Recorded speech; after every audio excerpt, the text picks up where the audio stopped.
INTUC ദേശീയ ഗ്രാമീണ തൊഴിലുറപ്പ് തൊഴിലാളി യൂണിയൻ ചെറുപുഴ മണ്ഡലം കൺവെൻഷൻ INTUC ജില്ലാ പ്രസിഡന്റ് ജോസ് ജോർജ് പ്ലാന്തോട്ടം ഉദ്ഘാടനം ചെയ്തു. സ്വാതന്ത്ര്യ സമരത്തിന് ശേഷം ആദ്യത്തെ പ്രധാനമന്ത്രിയായി ജവഹർലാൽ നെഹ്റു അധികാരത്തിൽ വരുമ്പോൾ അദ്ദേഹത്തിന് മുമ്പിലുള്ള ഏറ്റവും വലിയ വേദന എന്ന് പറയുന്നത് ഇന്ത്യയിലുള്ള ആളുകൾ പട്ടിണി കൊണ്ട് മരിക്കുന്നു, ഭക്ഷണമില്ല. അവർക്ക് പ്രാഥമികമായ കാര്യങ്ങൾക്കൊന്നും വസ്ത്രം, പാർപ്പിടം, ഭക്ഷണം ഇതൊന്നുമില്ല. ഇല്ലാതെ വിഷമിക്കുന്ന കണ്ടിട്ടാണ് നമ്മുടെ ജവഹർലാൽ നെഹ്റു പഞ്ചവത്സര പദ്ധതികളിലൂടെയും ഹരിത വിപ്ലവത്തിലൂടെയും ഒക്കെ ഇന്ത്യ രാജ്യത്തെ സാധാരണക്കാർക്ക് ഭക്ഷണം ലഭ്യമാക്കാനുള്ള മുഴുവൻ സംവിധാനങ്ങളും ഒരുക്കിയത്. ഇന്ന് ലോകത്ത് എനിക്കൊന്ന് സ്റ്റാറ്റ്യൂട്ടറി റേഷൻ സമ്പ്രദായമുള്ള ഒരേ ഒരു രാജ്യം ഇന്ത്യയാണ്. 1965 സ്റ്റാറ്റ്യൂട്ടറി റേഷൻ സമ്പ്രദായം കൊണ്ടുവന്നു. അത് ഇന്നും നിലനിൽക്കുന്നു.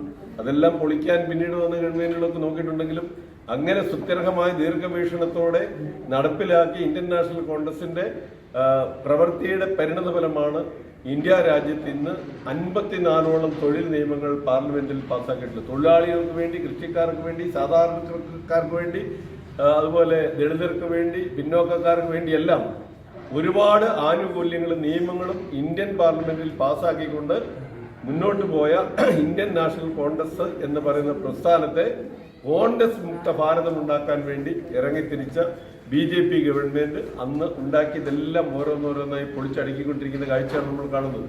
നമുക്കറിയാം, ഈ മഹാത്മാഗാന്ധി തൊഴിലുറപ്പ് പദ്ധതി കൊണ്ടുവന്നപ്പോൾ തന്നെ നോർത്ത് ഇന്ത്യയിലുള്ള മുഴുവൻ വീടുകളിലും തീ പുകയാൻ തുടങ്ങി എന്നതാണ് ഏറ്റവും പ്രധാനമായൊരു കാര്യം. മുൻ KPCC member V. Krishnan master മുഖ്യപ്രഭാഷണം നടത്തി.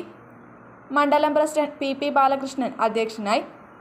KV മോഹനൻ, TP ചന്ദ്രൻ, സലീം തേക്കാട്ടിൽ, KKV സുധീർ ബാബു, ബിനോദ് ചിറ്റാട്ട് തുടങ്ങിയവർ സംസാരിച്ചു.